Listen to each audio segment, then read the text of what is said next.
మారు మనసు కొరకు ఆసక్తి, ప్రార్థన కొరకు ఆసక్తి, వాక్యం కొరకు ఆసక్తి. ఫస్ట్ చెప్పాను, దాన్ని లాస్ట్ గుర్తు చేస్తున్నాను. దేవుడు చెప్పిన వాగ్దానం పొందడానికి కావలసినటువంటి పరిశుద్ధాత్మ అభిషేకం కొరకు ఆసక్తి, ఆత్మాభిషేకం కొరకు ఆసక్తి కలిగి 120 మంది ఎక్కారు మేడగది. 500 మంది సంఖ్య అయితే ఉన్నారు కానీ వెళ్ళలా. 120 మంది ఎక్కారు. ఆ 120 మంది పొందారు, శక్తివంతులై దేవుని కొరకు భగ్గున మండారు. నీ ఆసక్తి ఏంటో, నీ తృష్ణ ఏంటో, నీ భారం ఏంటో నువ్వే చూసుకో.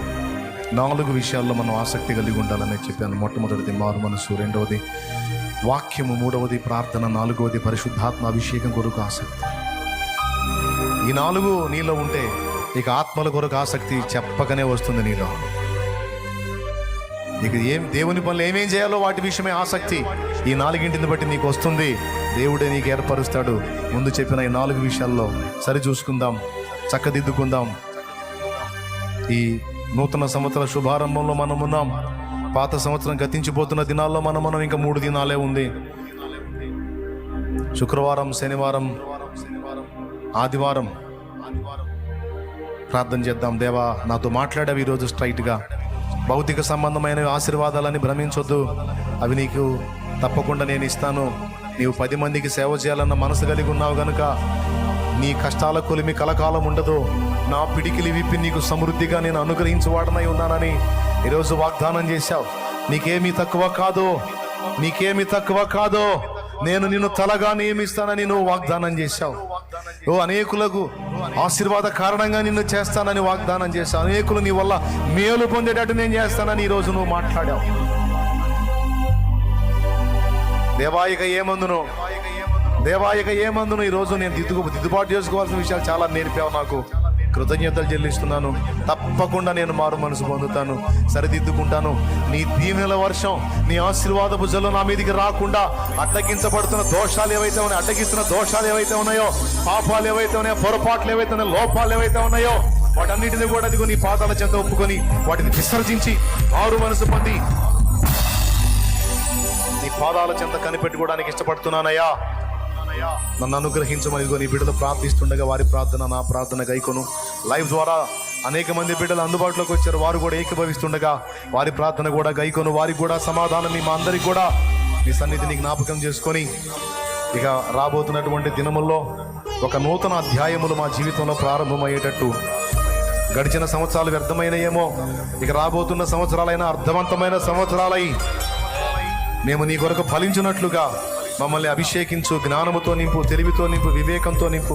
నీ చిత్తము చేయునట్లు, నీ ఆనందాన్ని వెతుకున్నట్లు, నీ మహిమను వెతుకున్నట్లు, ఆత్మల రక్షణను వెతుకున్నట్లు, నీ నీతిని, రాజ్యమును వెతుకున్నట్లు మమ్మల్ని బలపరచమని కృతజ్ఞతలు, వందనాలు చెల్లిస్తూ సేవకులు సైతం దిద్దుబాటు చేసుకోవాల్సిన విషయాల్లో దిద్దుబాట్లు చేసుకో అయ్యా. అన్ని విషయాల్లో బ్యాలెన్స్ అయి నీ పాదాల చెంత గోజురాడి, నీ పాదాల చెంత రోషము కలిగి మోకాళ్ళుని దేవా, ఈ కొన్ని ఆత్మలు కాదు ఇంకా అనేకమైన ఆత్మల్ని గెలవాలి ప్రభువా.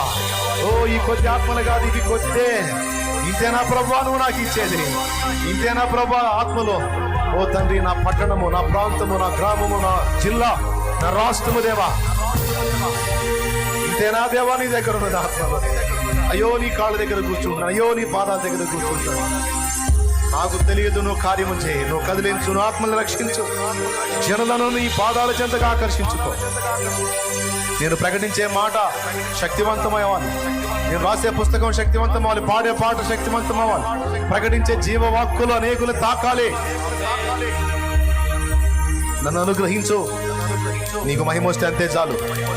ఈ పాత్రను వాడుకో, నీకు మహిమ తెచ్చుకో. ఈ పాత్రను వాడుకో, నీకు మహిమ తెచ్చుకో. దైవ జనమా, ప్రార్థన ఇది. ప్రభువా, నీ బిడ్డలు చేస్తున్న ప్రార్థన ఆలకించు. నా ప్రార్థన వారి పక్షంగా కూడా ఆలకించు.